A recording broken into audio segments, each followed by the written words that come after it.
ನಮಸ್ಕಾರ ಸರ್ ಎಲ್ಲರಿಗೂ. ಸರ್ ನಾನು ಈಗ ನಿಮಗೆ ಚಿತ್ರದುರ್ಗ ಜಿಲ್ಲೆಯಿಂದ ಚಿತ್ರದುರ್ಗ ಟೌನಿಂದ ನಿಮಗೆ ಕೇವಲ 8 ಕಿಲೋಮೀಟರ್ದಲ್ಲಿ ನಿಮಗೆ ಒಂದು ಒಳ್ಳೆ ಪ್ರಾಪರ್ಟಿನ ತೋರಿಸ್ತಾ ಇದ್ದೀನಿ. ಪ್ರಾಪರ್ಟಿ ಬಂದುಬಿಟ್ಟು 20 ಎಕರೆ, ತಾರ್ ರೋಡಿಂದ 3ನೇ ಜಮೀನು, ಅಲ್ಲಿಂದ ನಿಮಗೆ 30 ಫೀಟ್ ರೋಡ್ ಇದೆ ಜಮೀನು ಒಳಗಡೆವರೆಗೂ. 20 ಎಕರೆ ಕಪ್ಪು ಭೂಮಿ, ಒಳ್ಳೆ ಈರುಳ್ಳಿ, ಕಡಲೆ, ತೆಂಗು, ಬಾಳೆ, ಪಪ್ಪಾಯಿ, ದಾಳಿಂಬ್ರೆ, ಮೆಕ್ಕೆಜೋಳ, ಪ್ರತಿಯೊಂದು ದವಸ ಧಾನ್ಯ ಬೆಳೆಯುವಂಥ ಭೂಮಿ. ತುಂಬ ಅಚ್ಚುಕಟ್ಟಾಗಿ ಲೆವೆಲ್ ಆಗಿದೆ. ಕೇವಲ ಸಿಟಿಯಿಂದ 8 ಕಿಲೋಮೀಟರ್ ದೂರ ಆಗುತ್ತೆ.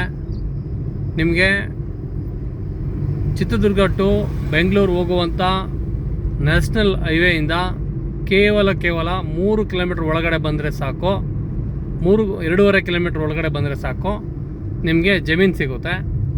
ಆ ಜಮೀನು ಯಾವ ಥರ ಇದೆ ಅಂತ ಹೇಳ್ಬಿಟ್ಟು ನಿಮ್ಗೆ ನೀಟಾಗಿ ಈಗ ಜಮೀನಿನ ಒಂದು ದಾರಿ ಮತ್ತು ನಿಮಗೆ ಅಲ್ಲಿರುವಂಥ ಸೌಕರ್ಯಗಳ ಬಗ್ಗೆ ಎಲ್ಲ ನೀಟಾಗಿ ಮಾಹಿತಿ ಕೊಡ್ತೀನಿ. ನೋಡೋಣ ಬನ್ನಿ ಸರ್. ನಮ್ಮ ಚಿತ್ರದುರ್ಗ ಜಿಲ್ಲೆಯಲ್ಲಿ ಹೆಸರಾಂತ ಈರುಳ್ಳಿ ಬೆಳೆ ತುಂಬ ಅಚ್ಚುಕಟ್ಟಾಗಿ ತುಂಬ ಚೆನ್ನಾಗಿ ಬರುತ್ತೆ. ಇಲ್ಲಿರುವಂಥ ಮಣ್ಣು ಫಲವತ್ತತೆ ಭಾಳ ಚೆನ್ನಾಗಿದೆ. ಯಾಕೆಂದರೆ ನಮ್ಮ ಡಿಸ್ಟಿಕ್ನಲ್ಲಿ ಏನು ಈರುಳ್ಳಿ ಬೆಳೀತೀವೋ ರೈತರು, ನಮ್ಮ ಬೆಂಗಳೂರಿನ ಯಶವಂತಪುರ ಮಾರ್ಕೆಟಲ್ಲಿ ಹೋದರೆ ತುಂಬ ಜನ ಮುಗಿ ಬೀಳ್ತಾರೆ ಆ ಒಂದು ಈರುಳ್ಳಿನ ಖರೀದಿ ಮಾಡೋದಕ್ಕೆ. ಯಾಕೆ ಅಂದರೆ ಇಲ್ಲಿ ವಾತಾವರಣ, ಇಲ್ಲಿ ಹಾಕುವಂಥ ಸೀಡ್ಸು, ರೈತರು ಮಾಡುವಂಥ ಒಂದು ಕಾಯಕ, ಗೊಬ್ಬರ, ಗೂಡು, ಮತ್ತು ಅದಕ್ಕೆ ತಕ್ಕಂತೆ ಕಾಲಕ್ಕೆ ತಕ್ಕಂತೆ ಅದಕ್ಕೆ ಏನು ಸ್ಪ್ರೈಸ್ ಮೆಡಿಷನ್ನ ನಾವು ಸಿಂಪಡಣೆ ಮಾಡ್ತೀವೋ ಅದು ಎಲ್ಲವೂ ಈ ಭೂಮಿಗಳಿಗೆ ಭಾಳ ಅನುಕೂಲ ಆಗುತ್ತೆ. ಭಾಳ ಅಂದರೆ ಭಾಳ ಚೆನ್ನಾಗಿದ್ದಾವೆ ಭೂಮಿಗಳು. ಯಾವುದೇ ಥರ ಇಲ್ಲಿ ಕೆಮಿಕಲ್ ಒಳಪಟ್ಟಿಲ್ಲ. ಎಲ್ಲ ಥರನೂ ನಾವು ಶುದ್ಧವಾದಂಥ ಕೊಟ್ಟಿಗೆ ಗೊಬ್ಬರ ಉಪಯೋಗಿಸಿ ಈ ಜಮೀನುಗಳನ್ನ 80% ಉಳುಮೆ ಮಾಡ್ತಾರೆ. ಯಾಕೆಂದರೆ ಇವತ್ತು ಕೋಳಿ ಗೊಬ್ಬರ, ಕೊಟ್ಟಿಗೆ ಗೊಬ್ಬರ, ಕುರಿ ಗೊಬ್ಬರ ಮತ್ತು ಇದೆಲ್ಲ ಜೊತೆಗೆ ನಾವು ಕೃತಕವಾಗಿ ಒಂದು ಏನೋ ಎರೆಹುಳ ಗೊಬ್ಬರ ಅಂತೀವೋ, ಹಸಿರೆಲೆ ಗೊಬ್ಬರ ಅಂತೀವೋ, ಅದನ್ನು ಸಹ ರೈತರು ಇವತ್ತು ತುಂಬ ಟೆಕ್ನಾಲಜಿಯಿಂದ ತಯಾರು ಮಾಡ್ತಾ ಇದ್ದಾರೆ. ಅದೆಲ್ಲ ತಯಾರು ಮಾಡೋದ್ರ ಜೊತೆಗೆ ಇವತ್ತು ಬೆಳೆ ತೆಗೆಯೋದು ಒಂದು ವಿಧಾನ, ಮೊದಲೇನಂದರೆ ನೀರು ಹಾಯಿಸಿ ಈರುಳ್ಳಿ ಬೆಳೀತಾಯಿದ್ರು. ಈಗೆಲ್ಲ ಡ್ರಿಪ್ ಮೂಲಕ, ಸ್ಪ್ರಿಂಕ್ಲರ್ ಮೂಲಕ ಮತ್ತು ಕಡಿಮೆ ನೀರಿನ ವೆಚ್ಚದಲ್ಲಿ ಬೆಳೆನ ತೆಗೆಯೋದಕ್ಕೆ ತುಂಬ ಜನ ಅದಕ್ಕೆ ಇಂಟ್ರೆಸ್ಟ್ ತೊಗೊತಿದ್ದಾರೆ. ಯಾಕೆಂದರೆ ಇವತ್ತು ಯುವಕರು ಎಲ್ಲರೂ ಜಮೀನುಗಳನ್ನ ಮಾಡಬೇಕು ಅಂತೇಳ್ಬಿಟ್ಟು ಅಗ್ರಿಕಲ್ಚರ್ಗೆ ಯಾಕಪ್ಪ ಫೀಲ್ಡಿಗೆ ಬರ್ತಿದ್ದಾರೆ ಅಂದರೆ, ಆ ಅಗ್ರಿಕಲ್ಚರಲ್ಲಿ ಮಾಡೋದ್ರಲ್ಲಿ ಅವ್ರಿಗೆ ತುಂಬ ಒಂದು ಖುಷಿ ಇರುತ್ತೆ. ಎರಡನೇದಾಗಿ ಒಂದು ಟೆಕ್ನಾಲಜಿನ ಯೂಸ್ ಮಾಡ್ತಿದ್ದಾರೆ. ಮೊದಲು ಆ ಟೈಮಲ್ಲಿ ಏನು ನಾವು ಕಷ್ಟಪಟ್ಟು ಇಡೀ ದಿನ ನಾವು ನೀರು ಕಟ್ಟಿ ಈರುಳ್ಳಿನ ಬೆಳೀತಾ ಇದ್ವು, ಆ ಥರ ಬೆಳೆಯುವಂಥ ಅವಶ್ಯಕತೆ ಇಲ್ಲ, ನೀವು ನೋಡಿದ್ದೀರಾ. ಹಾಗಾಗಿ ಈ ಭೂಮಿ ಹೆಂಗಿದೆ ಅಂತಂದರೆ ತುಂಬ ರೆಸ್ಟ್ ಆಗಿದೆ. ಹೆಚ್ಚು ಕಮ್ಮಿ 10ರಿಂದ 12 ವರ್ಷದಿಂದ ನಾವು ಯಾವುದೇ ಥರ ಅದರಲ್ಲಿ ಬೆಳೆ ಬೆಳೆದಿಲ್ಲ.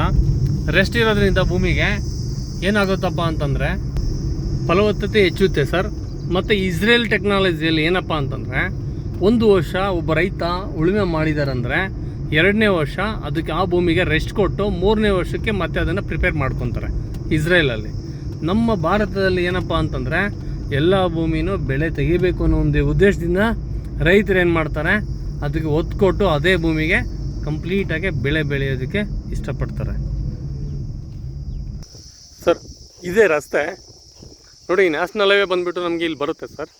ನ್ಯಾಷನಲ್ ಹೈವೇ ಕೇವಲ ನ್ಯಾಷನಲ್ ಹೈವೇಯಿಂದ 2 ಕಿಲೋಮೀಟ್ರ್ ಒಳಗಡೆ ಬಂದರೆ ಸಾಕು, ನಮಗೆ ಈ ಥರ ತಾರ್ ರೋಡ್ ಬರುತ್ತೆ.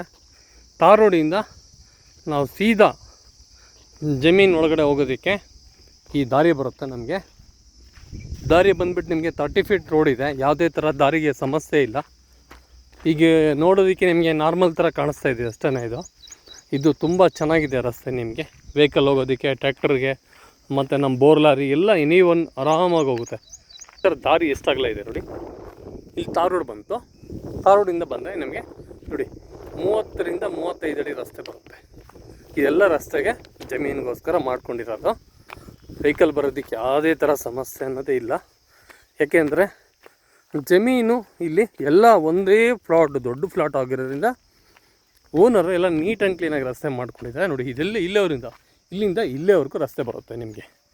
35 ಅಡಿ 40 ಅಡಿ ರಸ್ತೆ ಬಂದೆ ನಮಗೇನು ಸಮಸ್ಯೆ ಇಲ್ಲ ಜಮೀನಿಗೆ ಹೋಗೋದಕ್ಕೆ. ಜಮೀನು ನೋಡಿ ನಮ್ಮದು ಅದೇ ಜಮೀನು, ಅಲ್ಲಿ ಬರುತ್ತೆ. ಇಷ್ಟೇ ಬರಬೇಕಾದ್ರೆ ನಾವು ಒಳಗಡೆ ನೋಡಿ ಸರ್, ಇದೆಲ್ಲ ರಸ್ತೆ. ನಮಗೆ 30ರಿಂದ 35 ಅಡಿ ರಸ್ತೆ ಬರುತ್ತೆ. ನಮಗೆ ತಾರ್ ರೋಡು ನೋಡಿ, ಅಲ್ಲಿ ಮನುಷ್ಯನ ಕಾಣ್ತಿದ್ದೀರ, ಅದೇ ನಮಗೆ ತಾರ್ ರೋಡು. ಈ ತಾರ್ ರೋಡಿಂದ ರಸ್ತೆಯಿಂದ ಸೀದಾ ಬಂದಮೇಲೆ ನಮಗೆ ಈ ಜಮೀನು ಫ್ಲಾಟಾಗಿ ಆಗಿದೆ ಅಂದರೆ ಸ್ಕ್ವಯರಾಗಿ ಬರುತ್ತೆ ನಮಗೆ ಕಂಪ್ಲೀಟಾಗಿ. ಇದು ನಮಗೆ ಟೋಟಲಾಗಿ 20 ಎಕರೆ ಜಮೀನು ಸರ್. 2 ಪಾಣಿ ಬರುತ್ತೆ. ತುಂಬ ಅನುಕೂಲವಾದಂಥ ಇದು ಜಮೀನು ನೋಡಿ. ಸಾಯಿಲ್ಲು ತುಂಬ ಅಂದರೆ ಭೂಮಿ ಮಾತ್ರ ಸಮತಟ್ಟವಾಗಿದೆ. ನಿಮಗೆ ಇದರಲ್ಲಿ ಯಾವುದೇ ಥರ ಸಮಸ್ಯೆ ಅನ್ನೋದು ಇಲ್ಲ. ನೀಟ್ ಆ್ಯಂಡ್ ಕ್ಲೀನು ಜಮೀನಲ್ಲಿ ನಾವು ಎಲ್ಲ ಥರದ ಬೆಳೆಗಳು ನಾವು ಬೆಳಿಬೋದು. ಜಮೀನು ಸಮತಟ್ಟವಾಗಿದೆ ಕಂಪ್ಲೀಟಾಗಿ. ಇದರಲ್ಲೆಲ್ಲ ಈರುಳ್ಳಿ ಬೆಳೀತಾಯಿದ್ರು, ಮೆಕ್ಕೆಜೋಳ, ಸೂರ್ಯಕಾಂತಿ, ತೊಗರಿ, ಉರ್ದು, ಮತ್ತು ನಮಗೆ ಇದು ಬಾಳೆ ಬೆಳೆಯೋದಕ್ಕೆ ಸೂಕ್ತವಾದಂಥ ಮಣ್ಣು. ಇದು ನೋಡಿ ಹೇಗಿದೆ. ಪಕ್ಕದಲ್ಲಿ ತೋಟ ಇದೆ ಸರ್. ಇದು ಕಡೆ ಅಡಿಕೆ ತೋಟ, ಮತ್ತು ಇಲ್ಲಿ ಹೊಸ ಅಡಿಕೆ ಫಸಲು ಇಟ್ಟಿದ್ದಾರೆ. ಹಾಗೆ ಬಂದಮೇಲೆ ನಾವು ಕಂಪ್ಲೀಟಾಗಿ ಇದೆಲ್ಲ ತೋಟಗಳು ನೋಡ್ತೀವಿ. ಇದೆಲ್ಲ ಕಂಪ್ಲೀಟ್ ತೋಟಗಳು, ಇದೆಲ್ಲ ಅಡಿಕೆ ಇದೆ ಇಲ್ಲಿ ಕಂಪ್ಲೀಟಾಗಿ. ಇದು ಅಡಿಕೆ ತೆಂಗು ತೋಟ ಜೊತೆಗೆ ಸ್ಕ್ವೇರ್ ಇದೆ ಭೂಮಿ. ಇದೆಲ್ಲ ಬಂದಮೇಲೆ ನಮಗೆ ಮತ್ತು ಈ ಕಡೆನೂ ನಾವು ತೋಟ ನೋಡ್ತೀವಿ. ಇದರಿಂಭಾಗ ತೋಟ ಇದೆ. ಇದು ಭೂಮಿ 2 ಪಾಣಿ, 10 ಎಕರೆ ಒಂದೊಂದು ಪಾಣಿ ಬರುತ್ತೆ ನೋಡಿ. ಇದು ಜನರಲ್ ಪ್ರಾಪರ್ಟಿ. ಮಣ್ಣಿನ ವಿಷಯಕ್ಕೆ ಬಂದರೆ ಸರ್, ಈ ಥರ ಒಳ್ಳೆ ಉದುರುದ್ರಂಥ ಮಣ್ಣು ಸರ್. ಇದರಲ್ಲಿ ನಾವು ಅಡಿಕೆ ತುಂಬ ಚೆನ್ನಾಗಿ ಬರುತ್ತೆ, ಬಾಳೆನೂ ಸಹ ಚೆನ್ನಾಗಿ ಬರುತ್ತೆ, ತೆಂಗು. ಮತ್ತು ಇದರಲ್ಲಿ ನಮ್ಮ ಬಾಗಲಕೋಟೆ ಸೈಡಲ್ಲಿ ಹೋದ್ಮೇಲೆ ಹೊಸಪೇಟೆ, ಬಾಗಲಕೋಟೆ, ನಮ್ಮ ಗದಗ ಈ ಕಡೆ ಜಿಲ್ಲೆಗಳಲ್ಲಿ ಸಮೇತ ಕಪ್ಪು ಮಣ್ಣಲ್ಲಿ ಸಮೇತ ಒಳ್ಳೆ ಟಾಪ್ ಆ್ಯಂಡ್ ಟಾಪ್ ಕ್ವಾಲಿಟಿ ದಾಳಿಂಬ್ರೆನ ರೈತರು ಬೆಳೆದಿದ್ದಾರೆ. ತುಂಬ ಚೆನ್ನಾಗಿದೆ ಭೂಮಿ ಮಾತ್ರ, ಸಮತಟ್ಟವಾದಂಥ ಭೂಮಿ ಕಂಪ್ಲೀಟ್ ನೋಡಿ. ಅಲ್ಲಿವರೆಗೂ ಬರುತ್ತೆ, ಕೊನೆ ಭಾಗದವರೆಗೂ ಬರುತ್ತೆ. ಈ ಥರ ಕಂಪ್ಲೀಟಾಗಿ ನಮಗೆ 20 ಎಕರೆ ಫ್ಲಾಟ್ ಒಂದೇ ಸಿಕ್ಕರೆ, ಈ ಫ್ಲಾಟಲ್ಲಿ ನಾವು ಒಳ್ಳೆ ನೀರಾವರಿನ ಮಾಡಿಕೊಂಡು ಇದನ್ನು ನಾವು ಯಾವ ಬೇಕಾದ್ರೂ ಬೆಳೆ ಬೆಳೀಬೋದು. ಸಿಟಿ ಹತ್ತಿರದಲ್ಲಿ ನಮಗೆ ನೋಡಿ, ಸಿಟಿ ಚಳ್ಳಕ್ಕೆ ನಮಗೆ ಚಿತ್ರದುರ್ಗ ಕೇವಲ 8 ಕಿಲೋಮೀಟ್ರ್ ಆಗುತ್ತೆ. ಹೈವೇ ನಮಗೆ 2ರಿಂದ 2.5 ಕಿಲೋಮೀಟ್ರ್ ಹೈವೇ ಆಗುತ್ತೆ. ಈ ಥರ ನಾವು ಬೆಂಗಳೂರಿಗೆ ಇಲ್ಲಿಗೆ ನಾವು ಡಿಸ್ಟೆನ್ಸ್ ನೋಡೋದಾದರೆ 198 ಕಿಲೋಮೀಟ್ರ್ ಆಗುತ್ತೆ ಸರ್. 198 ಕಿಲೋಮೀಟರ್ಸ್ ಆಗುತ್ತೆ ಇಲ್ಲಿಗೆ ಸರ್. ತುಂಬ ಅಂದರೆ ನಂಬರ್ 1 ಪ್ಲೇಸ್ ಇದು. ಬರೋ ದಿನಗಳಲ್ಲಿ ಇಲ್ಲಿ ಸೋಲಾರ್ ಪ್ಲ್ಯಾಂಟ್ ಬೇಕಾದ್ರೆ ಮಾಡ್ಬೋದು. 20 ಎಕರೆ ಬೇಕ್ರಿ ನಮಗೆ ಅರ್ಜೆಂಟಾಗಿ ನಾವು ಒಂದು ಒಳ್ಳೆ ಸೋಲಾರ್ ಪ್ಲ್ಯಾಂಟ್ ಮಾಡಿಸ್ತೀನಿ ಅಂತಂದ್ರು ನಿಮ್ಗೆ ಸಬ್ಸ್ಟೇಷನ್ನು ಇನ್ನೊಂದು ಮತ್ತೊಂದು ಎಲ್ಲ ಅನುಕೂಲ ಆಗುತ್ತೆ. ಎರಡನೇದಾಗಿ ನಾವು ಅಗ್ರಿಕಲ್ಚರ್ ಮಾಡ್ತೀವಿ ಅಂತಂದರೆ ಈ ಭೂಮಿ ಮತ್ತೊಂದು ಸಿಗೋದಿಲ್ಲ. ಯಾಕಂದರೆ 2 ಎಕರೆ, 3 ಎಕರೆ, 4 ಎಕರೆ, 5 ಎಕರೆ ಇದೆಲ್ಲ ಸಿಗುತ್ತೆ. ಈ ಥರ ದೊಡ್ಡ ಫ್ಲ್ಯಾಟ್ಗಳು ಸಿಗೋದು ತುಂಬ ಕಡಿಮೆ ಸರ್. ಮತ್ತು ಇಲ್ಲಿ ನೀರಿನ ವಿಷಯಕ್ಕೆ ಬಂದರೆ, ನಾನು ಯಾಕಪ್ಪ ಇಷ್ಟೆಲ್ಲ ವೀಡಿಯೋದಲ್ಲಿ ನಿಮಗೆಲ್ಲ ಥರ ಸಹಕಾರ ಕೊಡ್ತೀನಿ ಅಂದರೆ, ತುಂಬ ಜನ ಅಲ್ಲಿ ಕುತ್ಕೊಂಡು ಹತ್ರನೇ ಅಂದಾಜು ಆಗ್ತಾ ಇರ್ತಾರೆ, ಈ ಭೂಮಿ ಈ ಥರ ಇದೆ ಹೇಗೆ ಮಾಡೋದು ಅಂತೇಳಿ. ಇಲ್ಲಿ ನೀರಿನ ವಿಷಯಕ್ಕೆ ಬಂದರೆ ಒಳ್ಳೆ ಕೆರೆ ಕಟ್ಟೆಗಳಿದ್ದಾವೆ, ನೀರು ತುಂಬ ಚೆನ್ನಾಗಿ ಬೀಳುತ್ತೆ. 2ರಿಂದ 3 ಇಂಚು ನೀರು ಬೀಳುತ್ತೆ ಒಂದು ಬೋರಲ್ಲಿ. ನಮಗೆ ಅದೃಷ್ಟ ಚೆನ್ನಾಗಿತ್ತು ಅಂದರೆ ಒಂದು 4ರಿಂದ 5 ಬೋರ್ ಹಾಕ್ಸ್ಕೊಂಡ್ರೆ ಇಡೀ ತೋಟನ ನಾವು ಸಮೃದ್ಧಿ ಪಡಿಸ್ಬೋದು. ಪ್ರಾಪರ್ಟಿ ಯಾವತ್ತೂ ವೇಸ್ಟ್ ಆಗೋದಿಲ್ಲ. ಭೂಮಿನ ಇನ್ವೆಸ್ಟ್ಮೆಂಟ್ ಮಾಡಿದರೆ ನಿಮಗೆ ಫ್ಯೂಚರ್ಗೆ, ಮಕ್ಕಳಿಗೆ ತುಂಬ ಅನುಕೂಲ ಆಗುತ್ತೆ. ನಾವೇನು ಇವತ್ತು ಭೂಮಿ ಇದ್ದಂತಾರೋ ರೈತರನ್ನ ನಾವು ನೋಡಿ ತುಂಬ ಖುಷಿ ಪಡ್ತೀವಿ. ಯಾಕಂದರೆ ಪೂರ್ವಜರು ಉಳಿಸ್ಕೊಂಬಂದಿದ್ದಾರೆ ಅದನ್ನು. ಹಾಗಾಗಿ ಜನರಲ್ ಪ್ರಾಪರ್ಟಿ ಸರ್ ಇದು. ಪೇಪರ್ಸ್ ಎಲ್ಲ ಅಪ್ ಟು ಡೇಟ್ ರೆಡಿ ಇದೆ. ವೆಲ್ಕಮ್, ಬನ್ನಿ. ಯಾರಿಗೆ ಇಂಥ ಪ್ರಾಪರ್ಟಿ ಬೇಕು ಅಂದರೆ ನನ್ನನ್ನು ಕಾಂಟ್ಯಾಕ್ಟ್ ಮಾಡಿ, ನಾವು ಜೆನ್ಯೂನಾಗಿ ನೀಟಾಗಿ ವ್ಯವಹಾರ ಮಾಡಿಕೊಡ್ತೀವಿ. ಎಲ್ಲರಿಗೂ ಒಳ್ಳೆಯದಾಗಲಿ ಅಂತ ಹೇಳ್ಬಿಟ್ಟು ಈ ವಿಡಿಯೋ ಬಗ್ಗೆ ಎಲ್ಲ ಸಂಕ್ಷಿಪ್ತವಾದಂಥ ಮಾಹಿತಿ ಕೊಟ್ಟಿದ್ದೀನಿ. ಹಿರಿಯೂರಿಂದ ನಿಮಗೆ ಬೆಂಗಳೂರಿಂದ ಮತ್ತು ಕಿಲೋಮೀಟರ್ಸ್ ಹೇಳಿದ್ದೀನಿ. ಹಿರಿಯೂರಿಂದ ನಮಗೆ ಇಲ್ಲಿಗೆ ಕೇವಲ 35 ಕಿಲೋಮೀಟ್ರ್ ಆಗುತ್ತೆ. ಚಿತ್ರದುರ್ಗದಿಂದ 8 ಕಿಲೋಮೀಟ್ರ್ ಆಗುತ್ತೆ. ಅನುಕೂಲತೆ ತುಂಬ ಚೆನ್ನಾಗಿದೆ. ಎಲ್ಲರಿಗೂ ಒಳ್ಳೆಯದಾಗಲಿ. ಮತ್ತೊಮ್ಮೆ ಮುಗಿದೊಮ್ಮೆ ಜೈ ಭಾರತ್ ಮಾತಾ ಕಿ, ಜೈ ಹಿಂದ್, ಜೈ ಹಿಂದೂಸ್ತಾನಿ.